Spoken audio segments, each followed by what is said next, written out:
Texas A&M has a golden opportunity in 2024. Of course, every offseason cycle for every team brings a sense of renewed optimism, excitement, and for Texas A&M, that unnerving word, hope.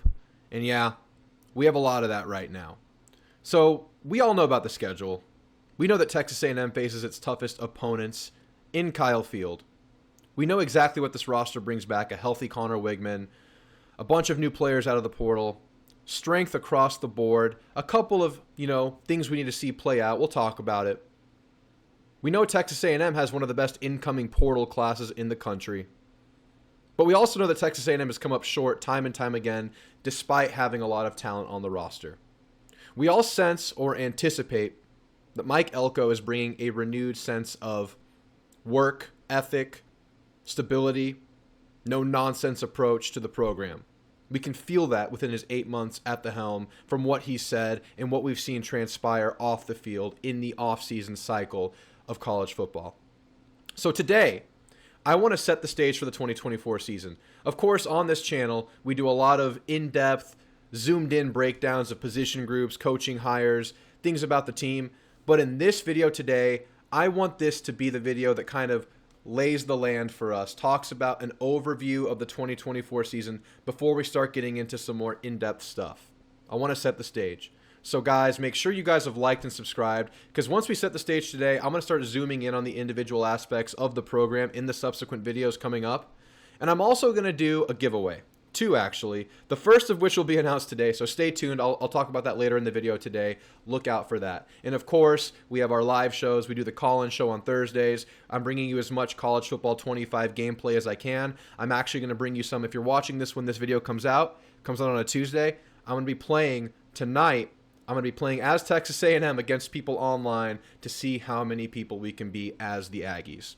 So guys, jump in. Let's break down this 2024 season and talk about why it's such a golden opportunity for the Aggies.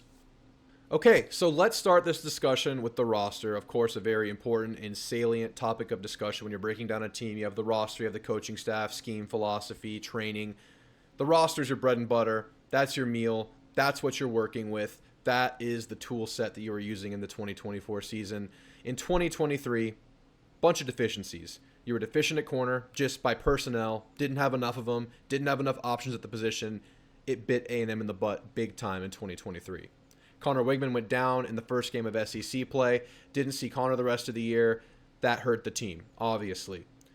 Running backs, Le'Veon Moss, receivers, Noah Thomas were in and out of the rotation. Inconsistency in those position groups amongst those players you expected to be main contributors on the team. Those guys are healthy going into the season. You didn't have Donovan Green at all. He's healthy going into the season. At SEC Media Days, Elko mentioned that you have a clean bill of health going into the 2024 season. We hope that stays as clean as possible leading into the Notre Dame game. Game 1 of the season, you need all hands on deck. So let's talk about how Elko addressed some of the gaps in the team. There were two main gaps that I thought needed to be addressed in the portal, personnel-wise. Receiver room, you didn't have enough of them. You needed to go get some.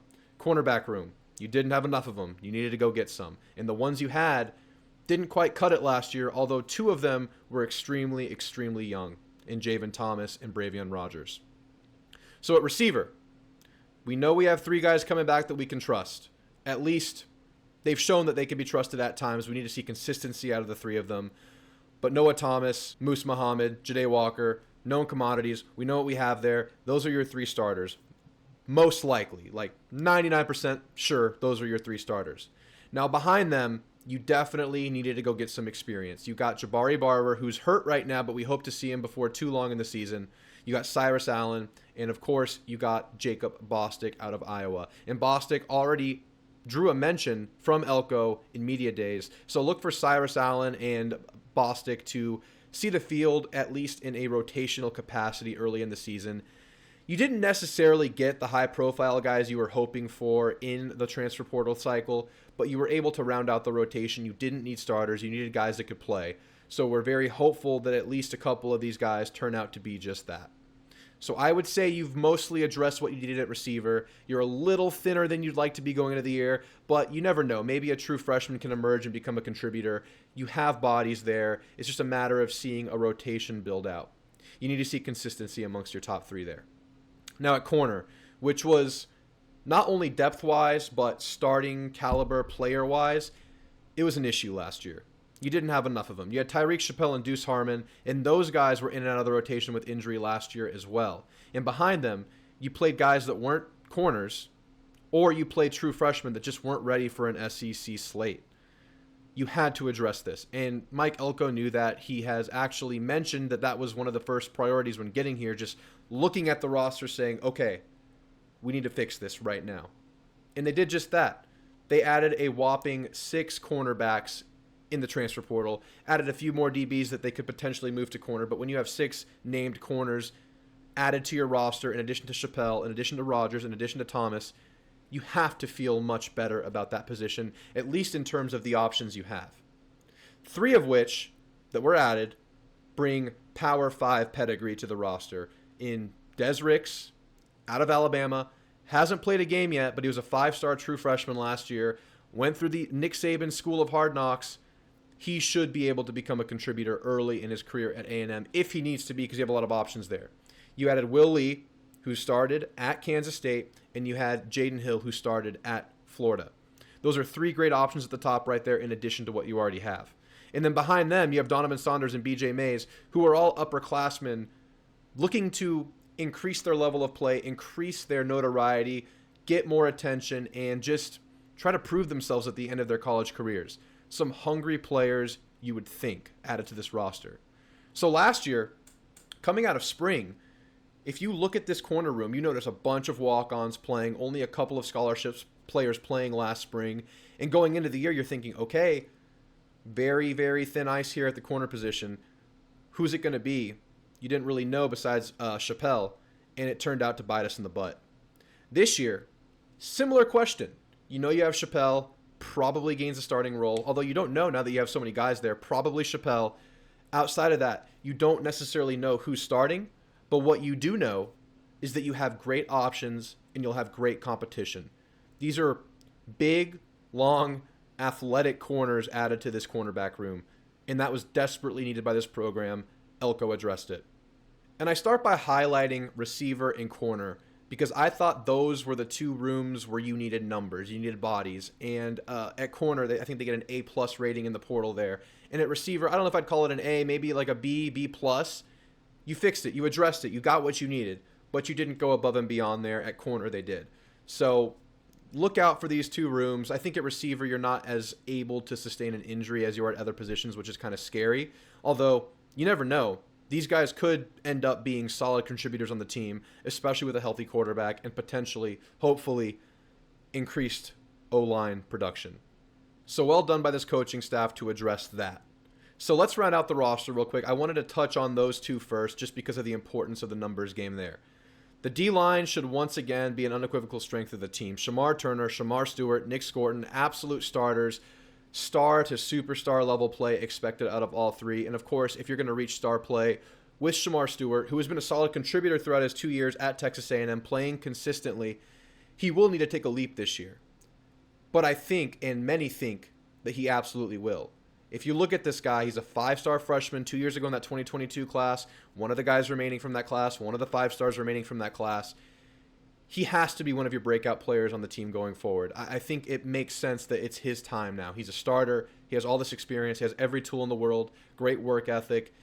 Shamar Turner during media days mentioned that he is 280 and he's clocked at running 22 miles an hour on sprints. Just an athletic freak. You expect big things from these 3. And all 3, they're all defensive ends by nature, but by body, these guys are what you would call hybrids. They're all 280 plus. You can plug and play. You can move guys around, and you know Mike Elko will do just that on his 3rd down packages. So really promising core with your defensive line.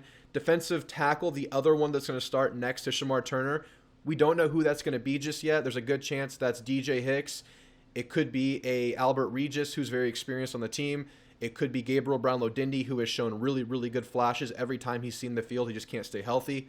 But you feel really good about the top end of this rotation. And, of course, you add a Rodas Johnson. You have a Samu Tamu Amu Pepe, who is down to 350, coming in close to 400 pounds his freshman year. And then at defensive end, Really a stacked room. And of course, we'll do videos to get more in depth on each position group, just touching on it here. But you have guys like Eni White, Malik Silla, who are becoming upperclassmen now, who have grown, who always needed to gain strength and size. They should be there now, their junior years. You have a Rylan Kennedy, who showed promise in the bowl game.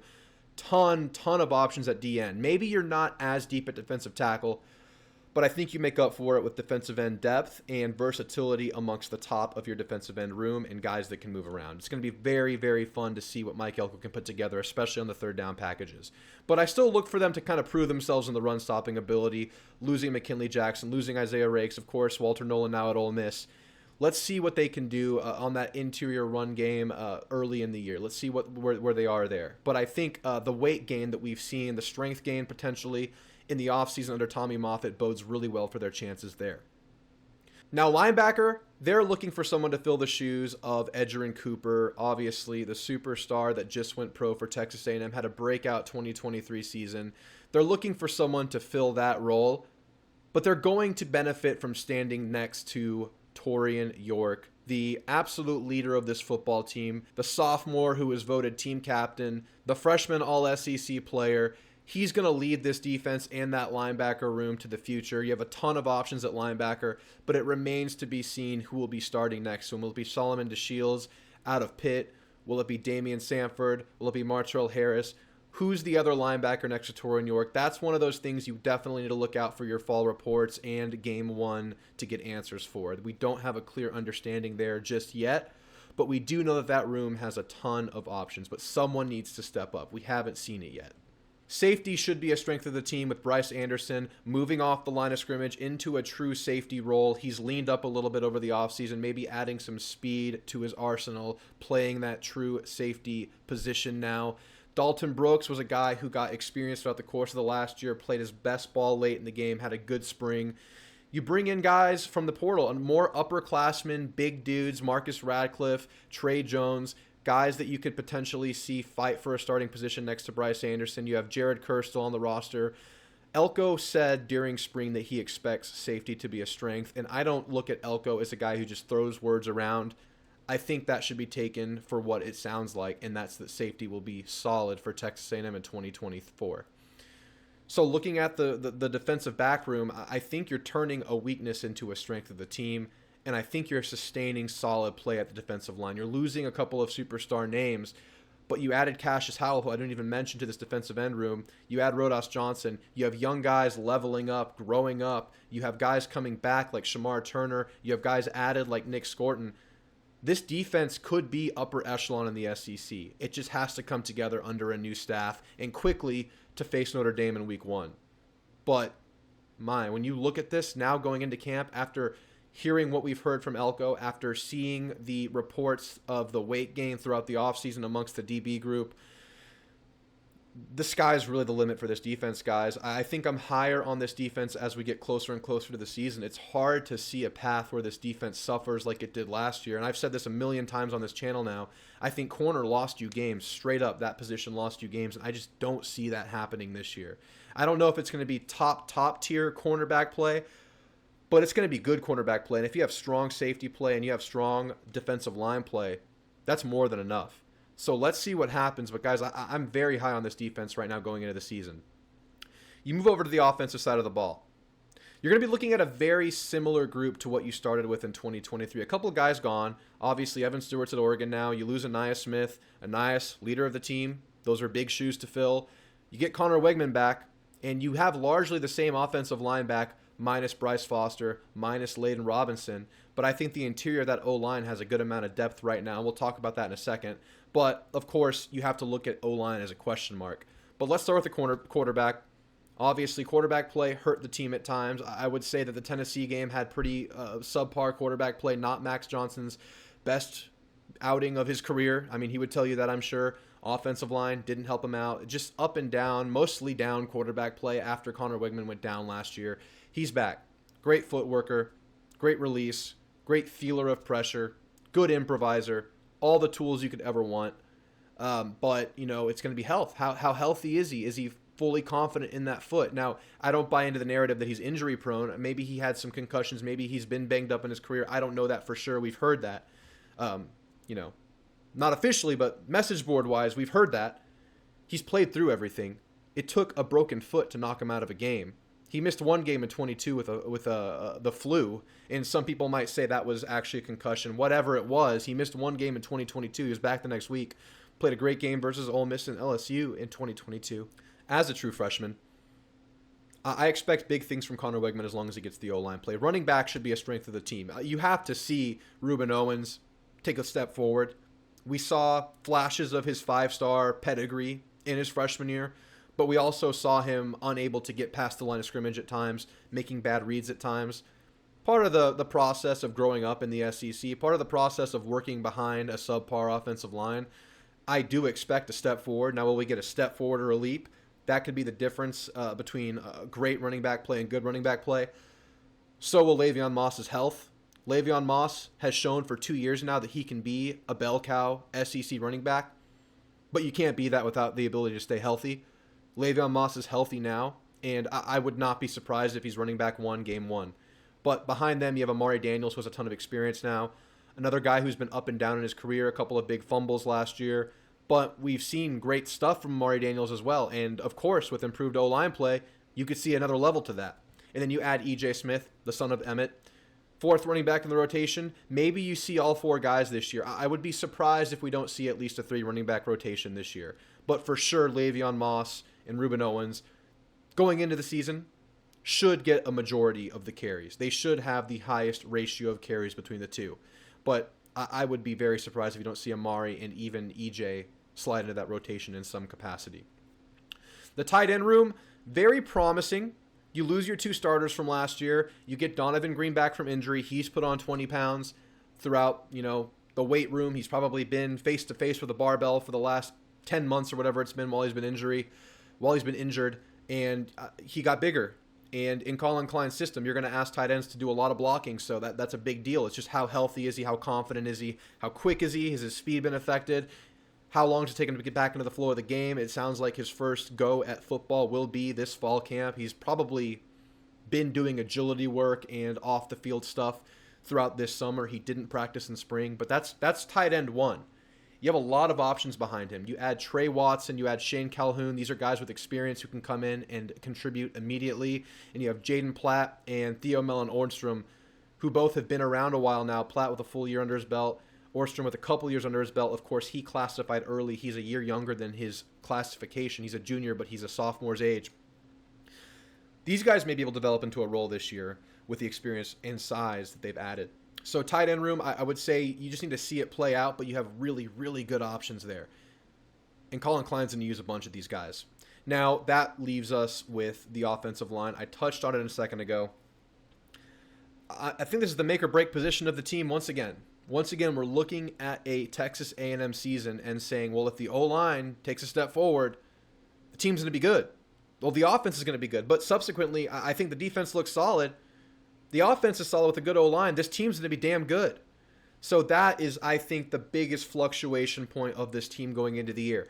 Unlike the corner room, which was the other glaring hole, last year, if you look at the team, the 2 biggest weaknesses were probably O-line and corner, and then behind that maybe quarterback after Connor Wegman. But O-line and corner were bad last year. You directly addressed corner in the portal because you could. With the O-line, you had a bunch of guys that just didn't perform. And we've been told by guys in the know that Adazio was probably the worst position group hire of maybe all time for Texas A&M, but definitely of Jimbo Fisher. That was a miss. It didn't work out. For whatever reason, the message didn't get across. Bunch of whiffs, a bunch of assignments blown, a bunch of guys just tripping and falling and slipping and not playing well. So from left to right, it feels like you have a solid 4, a good 4 left to right, with the right tackle kind of being an area of contention positionally, personnel-wise with this O-line. At left tackle, I mean, any team would love to have a Trey Zune, a leader of the team, and maybe one of your best offensive players at left tackle. I mean, I don't have to tell you guys how important that is. You have Chase Basantis moving from right tackle, playing out of position last year, his freshman year, true freshman starter, moving to left guard, filling the shoes of Layden Robinson, who went pro, another leader of the team. You look for Chase Basantis to increase his level of play. We saw it in the bowl game. He just plays better at guard. At center, no more Bryce Foster, but outside of a promising freshman year, Bryce Foster just never really found his footing as an Aggie. So you would think that you get improved center play, whether it's Mark Naboo or Fowey, or maybe it's a TJ Shanahan surprise emergence. He played well in spring, but I would look at Mark Naboo to be the starter at center. And then at right guard, Dewberry, Armaj Reed Adams has absolutely drawn praises since he got on campus, the transfer out of Kansas. Everyone's talking about Armaj Reed Adams. Players talking about him, coaches talking about him. He played in spring. I wouldn't, as an aside, I know O-line didn't look pretty in spring, but that was a hodgepodge group thanks to the structure of the spring rosters where you had first stringers playing next to third stringers, playing next to walk-ons, playing next to second stringers. When you get a cohesive five, I feel good about four. And that's not to mention that all those names, I named more than 3 guys that can play interior O-line. So you have options and potentially depth at the interior of your offensive line. We've also been told that Cam Dewberry played hurt last year. So look for him to increase his level of play, hopefully back to that true freshman form where he was arguably our best offensive lineman in the home stretch of a very, very poor 2022 season. I see improvement personnel-wise, but right tackle, major area of concern, major question mark in my opinion. You have Demetrius Crownover. He came in as a tight end. He's been slowly becoming a true offensive tackle. Jimbo Fisher called him an NFL-level offensive tackle for whatever that's worth. He's up to 330 now. I think he's 6'9", but he's been inconsistent his entire time playing. And then, of course, Ruben Fothery, injured his sophomore year, never really came back to form since then after a very promising freshman year. Another guy with absolute NFL potential, but we just haven't seen it in a long time. So these 2 guys are going to battle for that right tackle position. You need someone to take that step forward in that position. Otherwise, you're going to have a hole at tackle, which is just not what you want with the defensive end game you're going to see, with the pass rush game you're going to see in the SEC. So personnel-wise, I mean, I feel good about 80%. But if one O-lineman is struggling, if you can't get it right at right tackle, one struggles, they all struggle. You'll look at it as a bad O-line. So they got to fill that gap.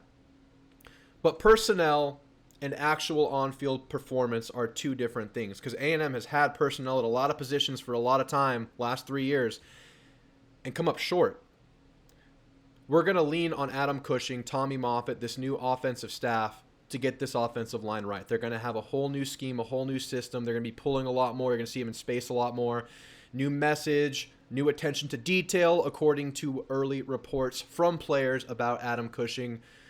Obviously, we need to see that.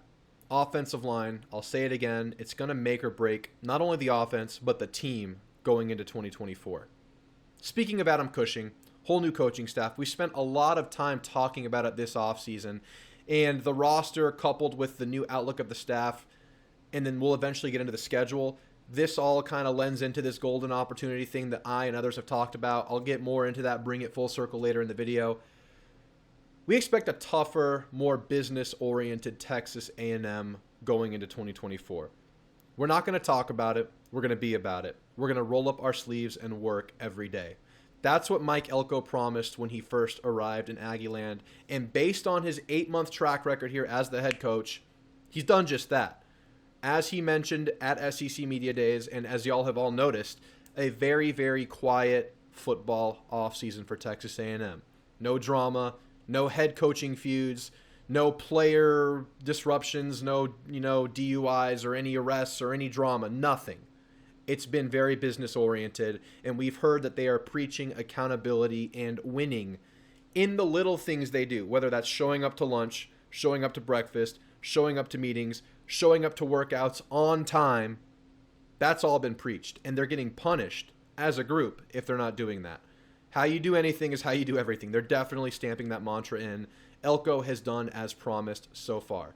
Elko, a defensive-minded head coach, and it stands to reason based on his history and the personnel on his team that he and defensive coordinator Jay Bateman out of Florida are going to equip that 4-2-5 defense that he always has and that we saw at his time at Texas A&M. Look for him to get creative with that defensive line. Look for him to get very creative on third down, blitz, and rush packages, moving defensive linemen around, maybe standing up defensive ends, moving guys around. It's going to be very, very fun to watch this team on passing scenarios. But 4-2-5 base with a lot of depth at corner, a lot of depth at safety, that should be a lot of fun and very effective in today's day and age. The offense will be led by new offensive coordinator Colin Klein, as you guys know by now. a young and innovative play caller who is praised for his performance at Kansas State. I look for an offense that runs to set up the pass, especially with the personnel, especially with the wealth of riches at tight end and the size they've gained in the offseason. He's going to use multiple tight ends. It's going to happen. You're going to see a lot of pulling offensive linemen. You're going to see a lot more gap scheme. You're going to see a lot more power running, which is running to a specific gap, where Jimbo Fisher was more of a zone runner, where everyone's just kind of on their track running a certain direction. You're going to see guys pulling. You're going to see pulling for the running back, pulling for the quarterback. You're going to see receiver runs. You're going to see pulling to create deception. You're going to see a lot of different things with this offensive line. I think they needed a change, and I think this is going to help them greatly. We have to see it. How quickly can they pick that up? But it was looked at as a very, very strong coup almost to get Colin Klein out of Kansas State. A lot of guys have said for quite a long time, at least the last few years since Colin Klein's been the OC there, that he's poised to take a bigger job. But they were doubtful because Kansas State was his alma mater. But now he's at Texas A&M. Now he has Connor Wigman. Now he has this running back room and a lot of tools to work with.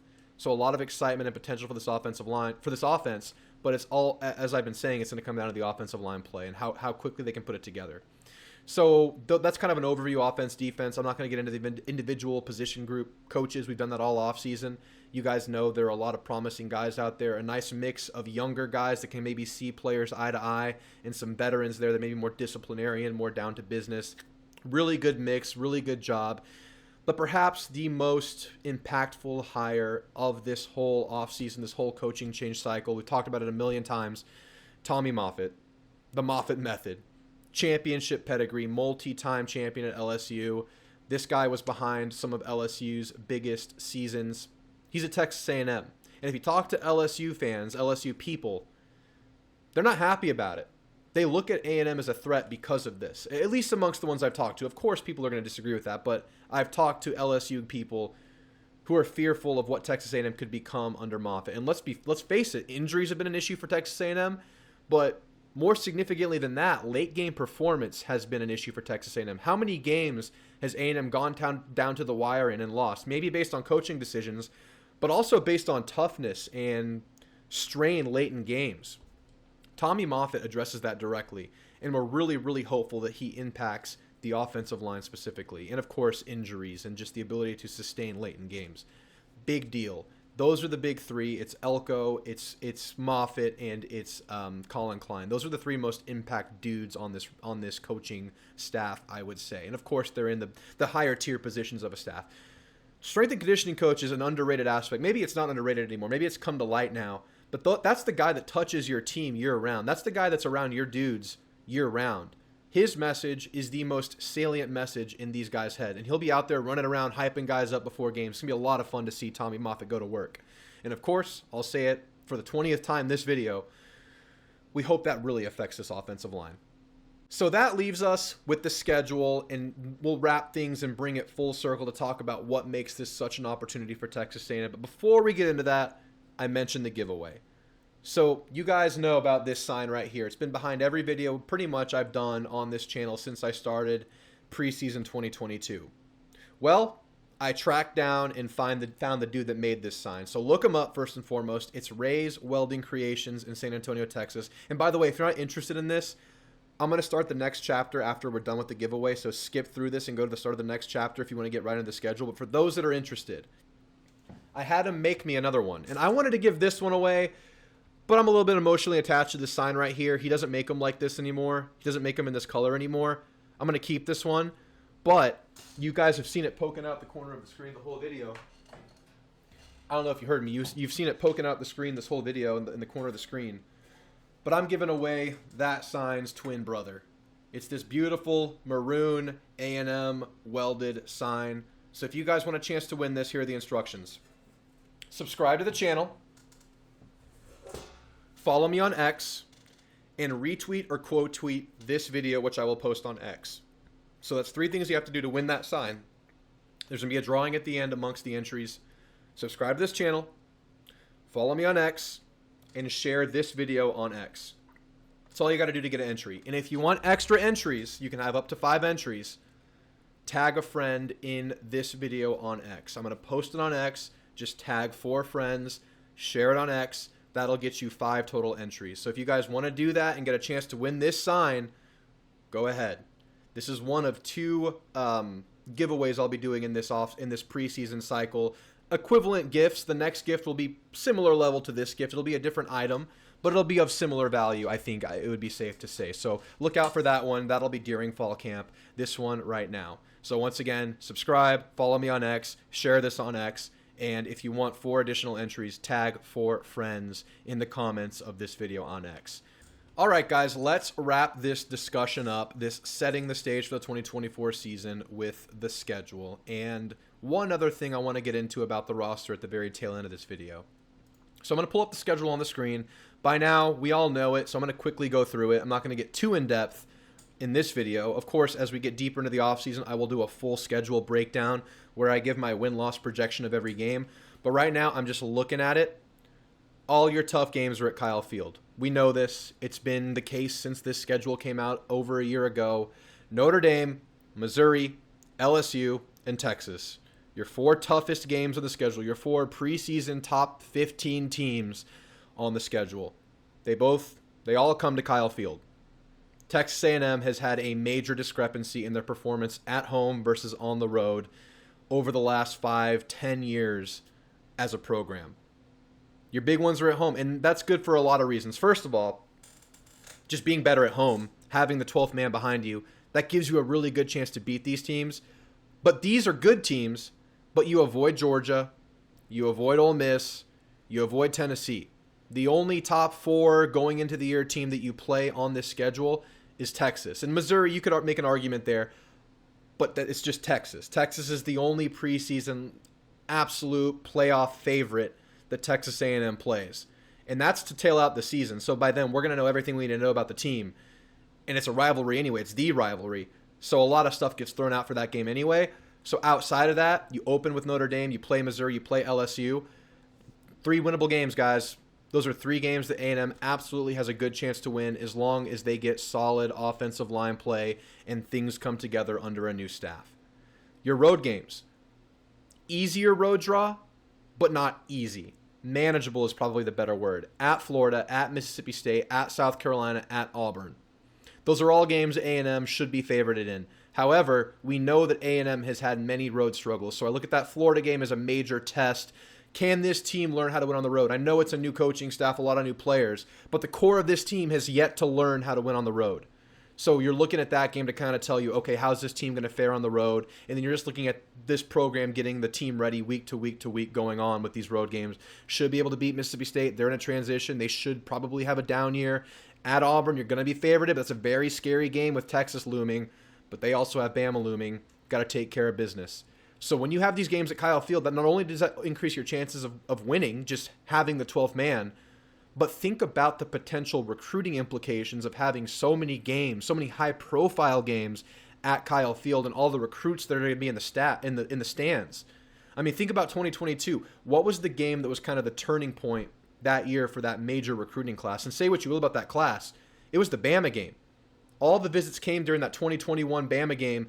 Big upset. Kyle Field at its best. You're going to get 4 of those this year.